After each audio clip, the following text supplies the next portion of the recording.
Welcome students.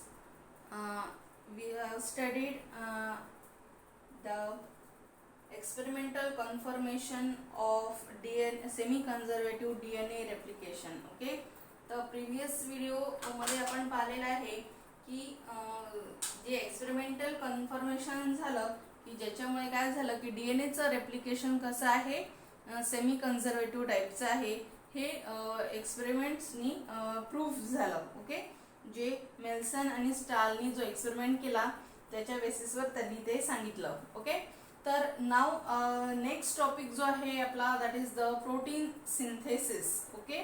Next जो topic आहे that is the protein synthesis. आता आपण पाहत आहोत की जे डीएनएचे जे स्ट्रक्चर आपण आता पाहिलेलं आहे त्याच्यानंतर त्याचं रेप्लिकेशन सुद्धा पाहिलेलं आहे. तर आता नेक्स्ट जो आहे topic that is the protein synthesis. Okay. तर आपण 11th स्टँडर्ड मध्ये स्टडी केलेला आहे बायोमॉलिक्युल्स हा लेसन. तर त्या बायोमॉलिक्युल्स लेसन मध्ये आपण डिटेल मध्ये स्टडी केलेला आहे प्रोटीन्स. ओके. तर प्रोटीन्स काय आहेत हे व्हेरी इम्पॉर्टंट बायोमॉलिक्युल्स आहेत. ओके. तर 11th स्टँडर्ड मध्ये आपण प्रोटीन्सचं स्ट्रक्चर कसं असतं ते कसे असतात हे आपण स्टडी केलेलं आहे. तरी पण एक रिव्हिजन म्हणून मी सांगून देतो तुम्हाला की प्रोटीन्स कशाचे बनलेले असतात, अमिनो ऍसिड्सचे बनलेले असतात. ओके. वेगवेगळे जे अमिनो ऍसिड्स आहेत ते एकमेकांना जोडल्या गेलेले जातात आणि कोणत्या बॉन्डनी जोडल्या जातात, पेप्टाइड बॉन्डनी. ओके. वेगवेगळे जे अमिनो ऍसिड्स आहेत ते पेप्टाइड बॉन्डनी एकमेकांना जोडल्या जातात आणि एक चेन जी तयार होते त्यांनाच काय म्हटलं जातं, प्रोटीन्स म्हटलं जातं. ओके. तर आता ही जी पेप्टाइड चेन वेगवेगळे जे अमिनो ऍसिड्स आहेत, आता अमिनो ऍसिड्स मी तुम्हाला सांगितलेलं आहे की जसे की मणी असतात. ओके. धाग्यांमध्ये जशी मण्यांची माळ असते तसे प्रोटीन्सचं असतं. म्हणजे मणी म्हणजे काय आहेत, अमिनो ऍसिड्स आहेत आणि जो बॉन्ड म्हणजे जो धागा असतो त्या बॉन्ड ज्याला म्हणतो आपण it is called as a polypeptide. Okay. तर म्हणूनच या प्रोटीन्सला पॉलीपेप्टाइड सुद्धा म्हटलं जातं कारण की तिथे जे पेप्टाइड बॉन्ड जो तयार होतो बिटवीन द अमिनो ऍसिड्स त्या बॉन्डला म्हटलं जातं पॉलीपेप्टाइड्स. ओके. तर असं हे स्ट्रक्चर असतं प्रोटीन्सचं. ओके. तर हे काय इम्पॉर्टंट बायोमॉलिक्यूल आहे आणि ते काय करतं सेल्सचं किंवा लिव्हिंग ऑर्गॅनिझम्सचं काय हे स्ट्रक्चरल कंपोनंट आहे. ओके. म्हणजे सगळे जे लिव्हिंग ऑर्गॅनिझम्स आहेत, प्लांट्स असो, ॲनिमल्स असो किंवा प्रत्येक जो लिव्हिंग सेल आहे त्या सेलचं स्ट्रक्चरल कंपोनंट्स कशाचे बनलेले आहेत, प्रोटीन्सचे बनलेले आहेत. त्याच्यानंतर एन्झाईम्स हे सुद्धा प्रोटीन्सचे असतात. त्याच्यानंतर जे हॉर्मोन्स जे असतात ते सुद्धा कशाचे असतात, प्रोटीन्सचे असतात. ओके.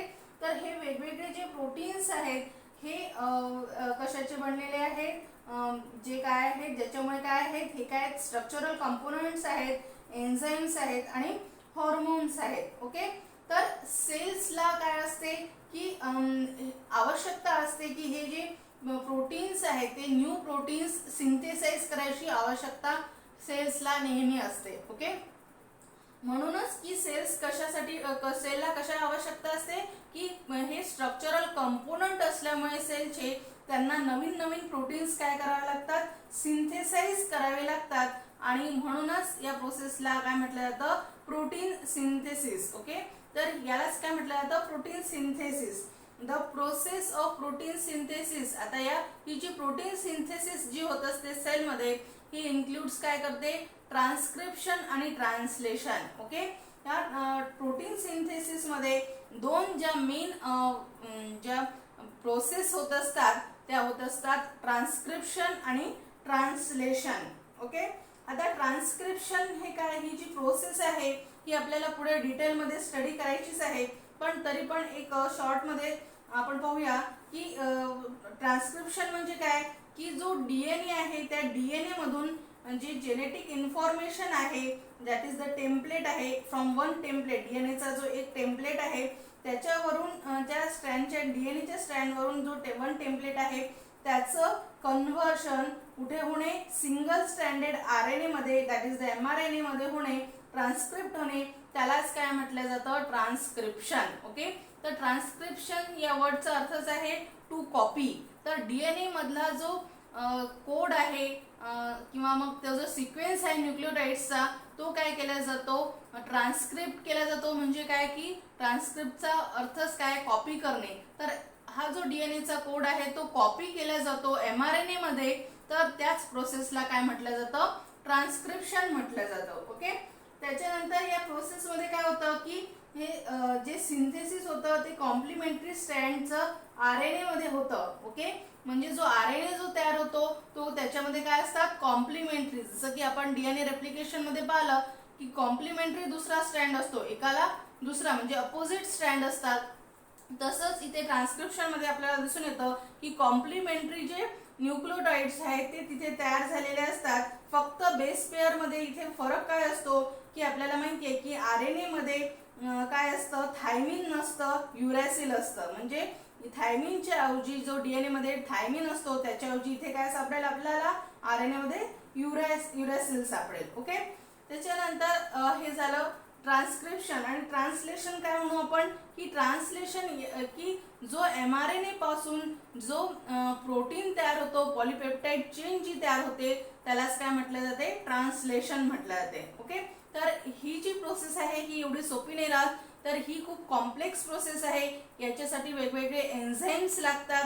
ते एन्झाईम्स काय करत असतात, ही जी प्रोसेस आहे त्याला कॅटलाइज करत असतात आणि त्याच्यानंतर ही जी प्रोटीन सिंथेसिसची प्रोसेस आहे ती होत असते. Okay. Now it is a very complex process this protein synthesis. Okay. त्याच्यानंतर नेक्स्ट आहे that is the central dogma. Okay. आता सेंट्रल डोग्मा कशाला म्हणू आपण, हा जो सेंट्रल डोग्मा आहे हा सगळ्यात पहिले पॉस्ट्युलेटेड बाय FHC क्रिकनी 1958 मध्ये सांगितला. ओके.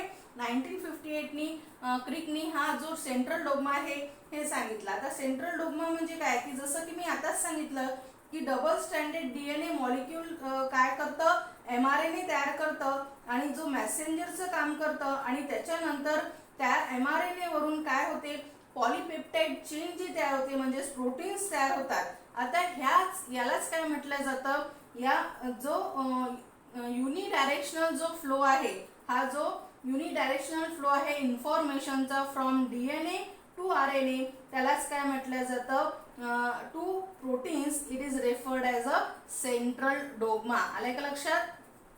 तर की जसं मी सांगितलं की डीएनएचं काय होईल की डीएनए पासून ट्रान्सक्रिप्शन होऊन एमआरएनए तयार होईल आणि एमआरएनएचं ट्रान्सलेशन होऊन पॉलिपेप्टाइड चेन किंवा प्रोटीन्स तयार होतील. तर याच्यामध्ये काय दिसत आहे आपल्याला की हा जो युनिडायरेक्शनल फ्लो आहे इन्फॉर्मेशनचा फ्रॉम डीएनए टू आरएनए आणि आरएनए टू पॉलिपेप्टाइड चेन, यालाच काय म्हटलं जातं, सेंट्रल डोग्मा म्हटलं जातं. हे कोणी सांगितलं, 1958 FHC क्रिकनी सांगितलं. ओके. त्याच्यानंतर हा जो सेंट्रल डोग्मा आहे, आता प्रेझेंट जी कन्सेप्ट आहे सेंट्रल डोग्माची जी रेट्रोव्हायरसेस मध्ये स्टडी केल्या गेली, तर ही स्टडी कोणी केली, टेमिननी आणि बाल्टिमोरनी 1978 मध्ये स्टडी केली. आणि त्याच्यानंतर त्यांनी थोडंसं नवीन कन्सेप्ट जी सांगितली सेंट्रल डोग्माची ती ही की डीएनए पासून ट्रान्सक्रिप्शन होऊन एमआरएनए होईल, एमआरएनएचं ट्रान्सलेशन होऊन पॉलिपेप्टाइड चेन किंवा प्रोटीन्स तयार होतील. पण इथे काय दिसेल आपल्याला की एमआरएनएचं रिव्हर्स ट्रान्सक्रिप्शन होऊन पुन्हा काय होणार आहे, एमआरएनए पासून डीएनए तयार होत आहे. तर यालाच काय म्हटलं जातं, ही जी नवीन कन्सेप्ट म्हटलं जाते सेंट्रल डोग्माची. फक्त इथे फरक काय झालेला आहे की इथे रिव्हर्स ट्रान्सक्रिप्शन नव्हतं, तर इथे काय दिसत आहे आपल्याला, रिव्हर्स ट्रान्सक्रिप्शन होऊन इथे पुन्हा डीएनए तयार झालेला आपल्याला इथे दिसत आहे. ओके.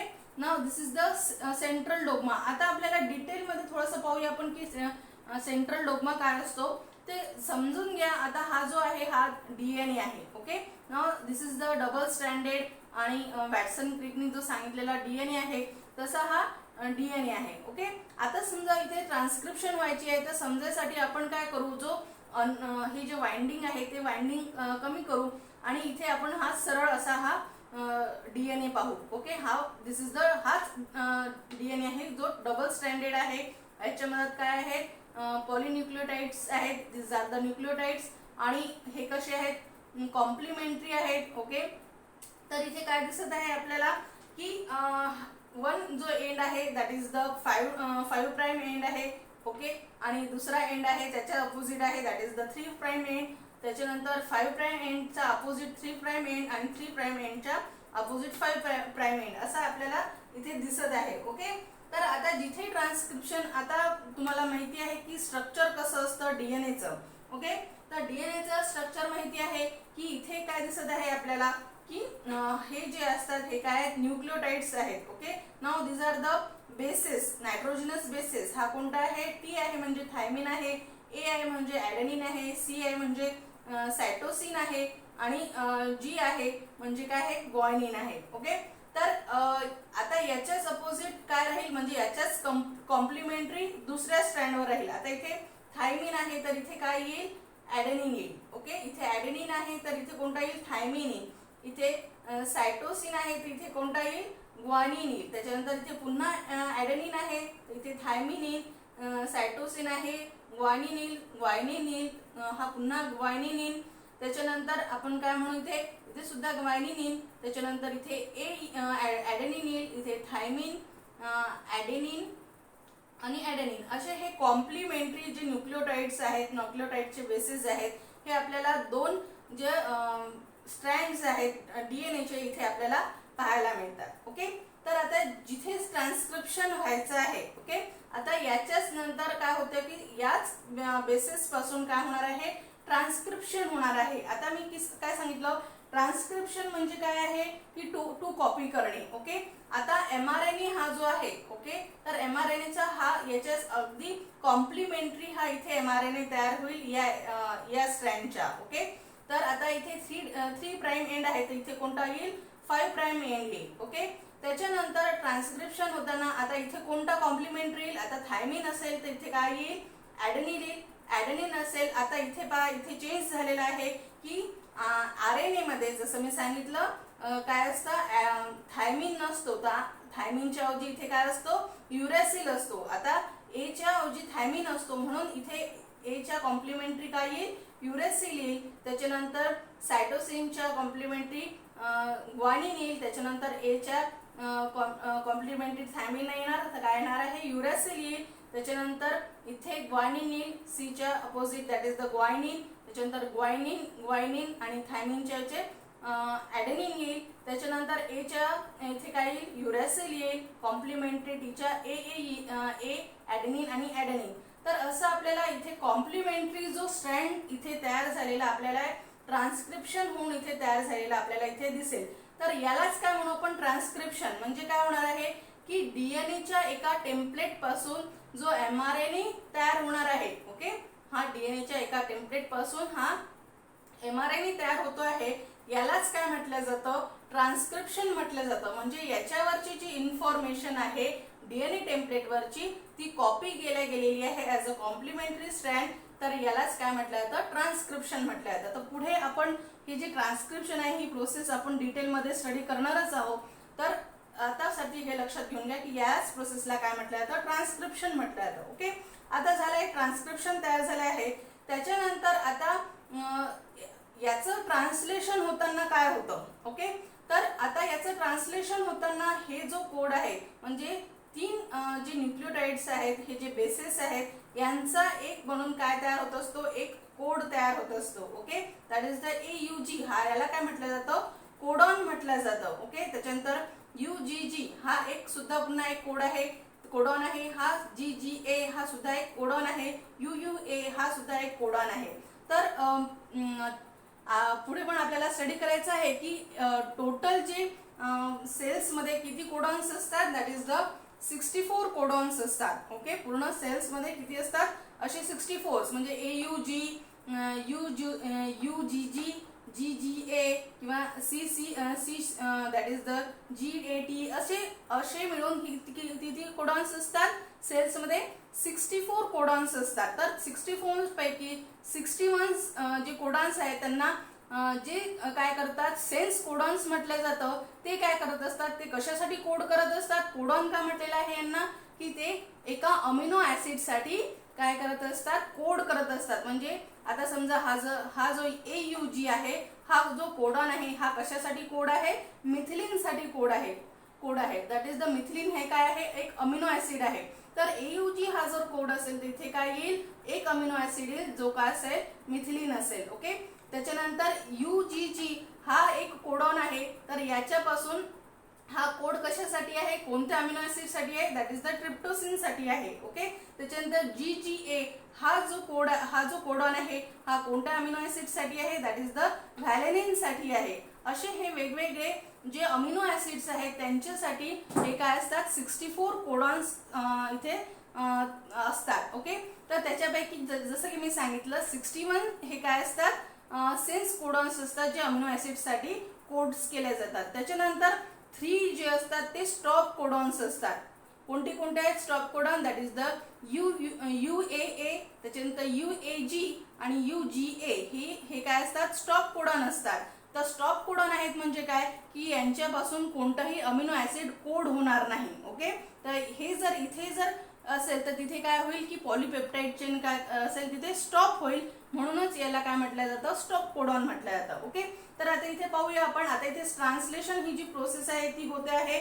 ओके, आता पुढे पण आपण डिटेलमध्ये पाहूया ट्रान्सलेशनची प्रोसेस. तर सध्यासाठी पाहूया की आता ही ट्रान्सलेशनची प्रोसेस होते आहे. तर AUG हा जो कोडॉन आहे हा मिथिलीन साठी आहे, म्हणून इथे हा अमिनो ऍसिड आला मिथिलीन. त्याच्यानंतर UGG याच्यासाठी हा ट्रिप्टोसिन अमिनो ऍसिड साठी आहे, म्हणून हा अमिनो ऍसिड आला. त्याच्यानंतर GGA हा अमिनो ऍसिड आहे हा, म्हणून इथे व्हॅलेनिन साठी आहे, म्हणून हा आता आला. त्याच्यानंतर आता हा जो UAA हा काय आहे स्टॉप कोडॉन आहे. जसं की मी सांगितलं हा कोणत्याच याच्यासाठी काय करतो अमिनो ऍसिड साठी कोड करत नाही, म्हणून इथे कोणताच अमिनो ऍसिड नाही, तर इथे जी ट्रान्सलेशनची जी प्रोसेस आहे इथे स्टॉप होईल. ओके, तर इथे स्टॉप होईल, म्हणून हा जो आता हे काय झालं या कोडॉन्स पासून ट्रान्सलेशन ही जी प्रोसेस होऊन हा जो एक पॉलीपेप्टाइड, आता प्रत्येक अमिनो ऍसिड मध्ये हे काय होईल पेप्टाइड बॉन्ड तयार होईल. ओके, प्रत्येक अमिनो ऍसिड जसं की मी सांगितलं प्रोटीन्स मध्ये पेप्टाइड बॉन्डने एकमेकांना जोडले जातील, म्हणूनच याला काय म्हटलं जातं पॉलीपेप्टाइड म्हटलं जातं. तर प्रत्येक अमिनो ऍसिड हा पेप्टाइड बॉन्डने जोडला गेलेला आहे. ठीक आहे, तर याच्यानंतर याचं सेकंडरी स्ट्रक्चर तयार होईल, त्याच्यानंतर टर्शरी आणि असं स्ट्रक्चर ते आपण स्ट्रक्चर पाहिलेले आहेत प्रोटीन्सचे लास्ट क्लासमध्ये. तर तिथे आपण स्ट्रक्चर्स पाहिलेले आहेत. तर मग हे असं पहिल्यांदा होऊन ट्रान्सलेशन होऊन अशी पहिले पॉलीपेप्टाइड चेन होईल, त्याच्यानंतर सेकंडरी प्रोटीन्स, त्याच्यानंतर टर्शरी क्वाटर्नरी प्रोटीन्स तयार होतील. ओके, सेल्समध्ये. तर असं हे पूर्ण तयार झालंय, तर यालाच काय म्हटलं जातं इथे प्रोटीन्स इथे तयार झालेले आहेत, म्हणजेच काय प्रोटीन सिंथेसिस इथे झालेलं आहे, आणि यालाच म्हटलं जातं सेंट्रल डोग्मा. तर यालाच काय म्हटलं जातं सेंट्रल डोग्मा, म्हणजे डीएनएचं ट्रान्सक्रिप्शन होऊन एमआरएनए. ओके, आता हे पहा डीएनएचं ट्रान्सक्रिप्शन होऊन एमआरएनए तयार झालेलं आहे. त्याच्यानंतर या आरएनएचं एमआरएनएचं काय होणार आहे ट्रान्सलेशन होऊन इथे पॉलीपेप्टाइड चेन तयार झाली आहे, म्हणजे प्रोटीन्स इथे तयार झालेले आहेत. तर यालाच म्हटलं जातं सेंट्रल डोग्मा म्हटलं जातं. तर नेक्स्ट व्हिडिओजमध्ये आपण ही जी प्रोसेस आहे प्रोटीन सिंथेसिसची ही डिटेलमध्ये पाहूया, म्हणजेच की ट्रान्सक्रिप्शन आणि ट्रान्सलेशन. Okay, thank you.